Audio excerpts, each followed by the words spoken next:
The Gulfstream G700 hummed like a vault of polished arrogance at 41,000 feet, its ivory leather seats cradling Dubai's elite. Senior flight attendant Olivia Hart clenched a tray of Dom Perignon flutes, her smile as brittle as the ice clinking inside them. For 8 hours, she'd endured demands: more caviar, less turbulence, fix the Wi-Fi.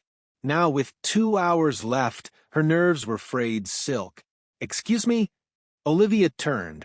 The woman in seat 3, a black passenger in a simple linen dress, her locks coiled into a crown, held up the truffle-infused menu.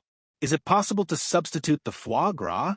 Amina Diallo's voice was soft, accented with French Caribbean roots. "I don't eat force-fed products." Olivia's eye twitched. Of course, the only non-billionaire-looking passenger had to be the difficult one.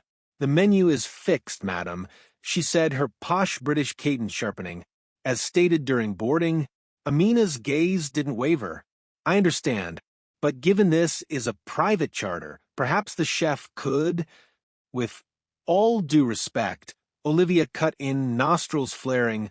"Rules exist for efficiency. Everyone here has preferences." She gestured to the cabin, a Russian oligarch snoring into his cognac, a tech bro loudly trading stocks on satellite Wi-Fi. Amina set the menu down. Efficiency shouldn't cost empathy. Something snapped. Olivia's palm struck Amina's cheek before she registered the motion. A crack that silenced the cabin. Glasses froze mid-sip. The tech bro's jaw dropped.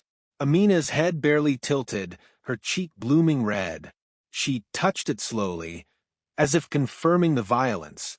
When she looked up, her calm was unnerving. "You hit me." Olivia's breath quickened. No. She'd never, not in 15 years, but the stress, the audacity of this woman. "You provoked me," she hissed. "Provoked?" Amina stood, her height matching Olivia's, her voice still lethally quiet. "By asking for basic dignity?" The cockpit door burst open. Captain Reyes, her cap askew, gaped at the scene. "Ms. Diallo, are you—" "You?" Olivia laughed shrilly, pointing at Amina. "You nobody. A last-minute seat filler." She whirled to the captain. "Escort her to the rear." "Now?" Amina's lips curved, a smile colder than the stratosphere outside. She pulled a phone from her woven handbag, an outdated flip model, and dialed. "Yes, it's Amina. Initiate protocol, Zulu." Olivia rolled her eyes. "Dramatics won't." The intercom buzzed. "Attention, all passengers." The co-pilot's voice trembled. "We, have been instructed to divert course by the aircraft's owner, Ms. Amina Diallo." Silence, then chaos. The oligarch choked on his cognac. The tech bro lunged for his phone, filming. Olivia's knees buckled against the seatback. Diallo, the name clawed through her memory. Diallo Technologies, the trillion-dollar AI titan that owned half the aviation industry, including this jet. Amina pocketed her phone. "You're familiar with Protocol Zulu, Miss Hart? It locks this plane's controls to my biometrics. We're landing where I choose." She stepped closer, her voice ablade. "And you'll learn the price of your efficiency." The cabin erupted. "Fire her," the oligarch bellowed. "This'll get 1,000,000 likes," the tech bro crowed. Olivia stumbled back, her mind spiraling. Criminal charges, unemployment, bankruptcy. She reached for Amina's arm. "Please, I didn't know." Amina recoiled as if touched by rot. "That's the problem." She turned to Captain Reyes. "Restrain her." As the crew seized Olivia's wrists, the Gulfstream banked sharply, its engines screaming toward an uncharted airstrip, and Olivia's freefall began. The Gulfstream plunged through storm clouds, its wings shuddering as it descended toward a shadowed airstrip in rural Kazakhstan. Olivia Hart's wrists chafed against zip-tie restraints, her mascara streaking like inkblots of panic. Across the aisle, Amina Diallo sipped mint tea, her composure unbroken even as turbulence rattled the cabin. You're ruining me, Olivia whispered, her voice raw. Amina glanced up, her eyes reflecting the iPad propped on her lap. Live footage of the slap, now tagged #BillionaireSlap, trending globally. No, she corrected. You did that yourself. The wheels screeched onto the tarmac. Outside, floodlights revealed a hangar flanked by Kazakh police. Olivia's breath hitched. Interpol? Extradition? Before she could plead, officers boarded, their badges glinting. Olivia Hart, one announced, "You're under arrest for assault." "Wait!" Olivia thrashed as cuffs replaced zip ties. "She's framing me. I didn't know she owned."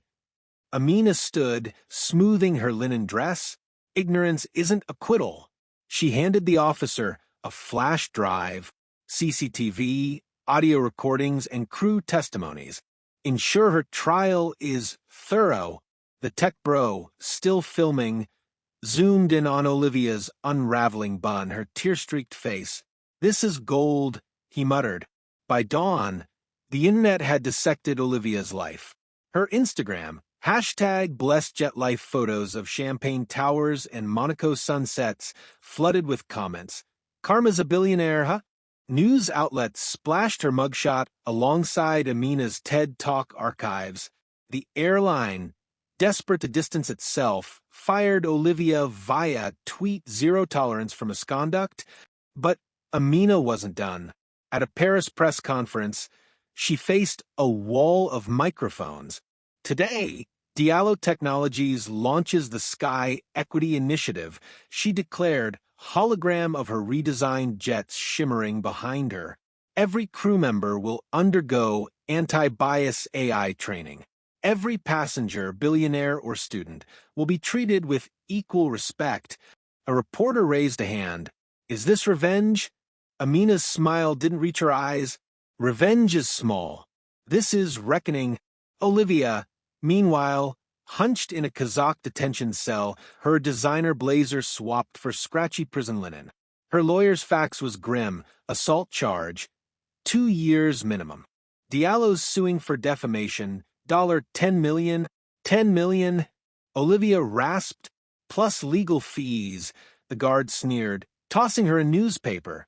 The headline gutted her. Crew uniforms to be designed by black female engineers. Diallo's next move? That night, Olivia dreamed of engines roaring, of Amina's voice echoing. "You thought the sky had hierarchies. Now watch it fall." Back in Dubai, Amina stood on her penthouse terrace, the city's lights sprawling like constellations. Her assistant, Farid, approached. "The first Sky Equity Scholarship recipients have been selected. 16 black women from Ghana to Guyana." Good. Amina watched a plane pierce the horizon. Double the funding, and ensure Olivia's trial is televised. "Public shaming, ma'am." "Education," Amina corrected. "Let the world see what happens when dignity is discounted." Farid hesitated. "And if she appeals?" Amina sipped her tea, its steam curling like a threat.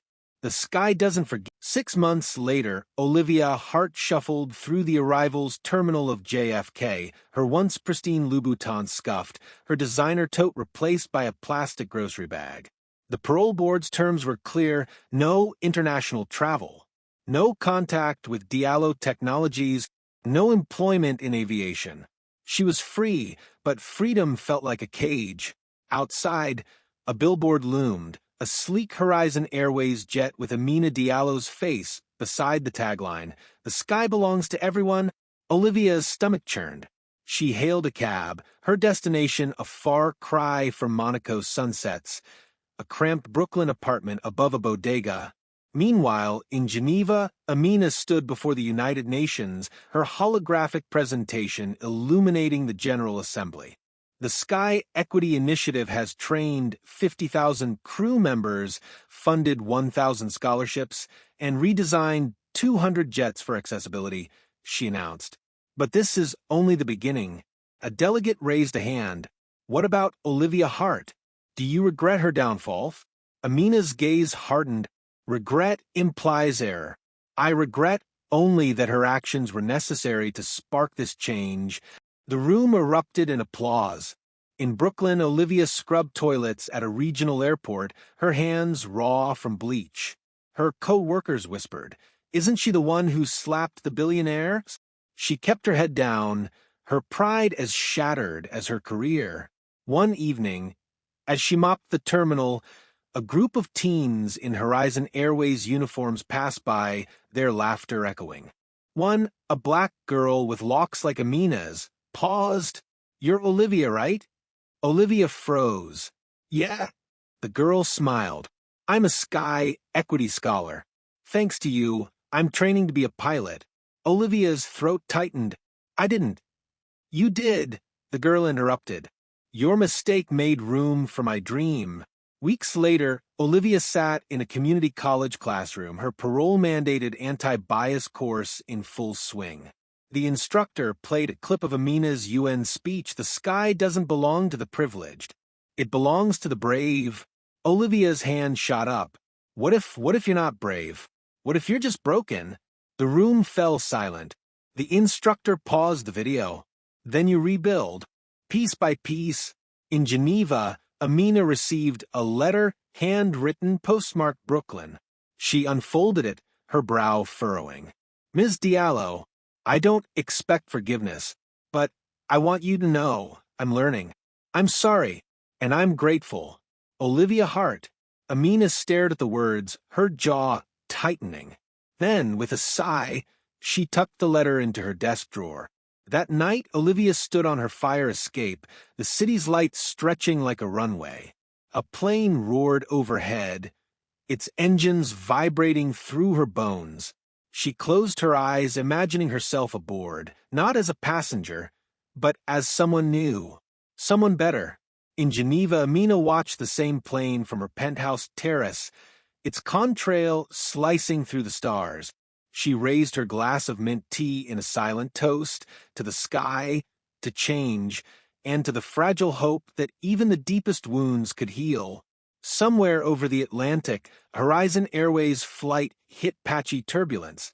In seat 12B, a white-knuckled businessman glanced at his neighbor, a black teen in a hoodie, and offered a shaky smile.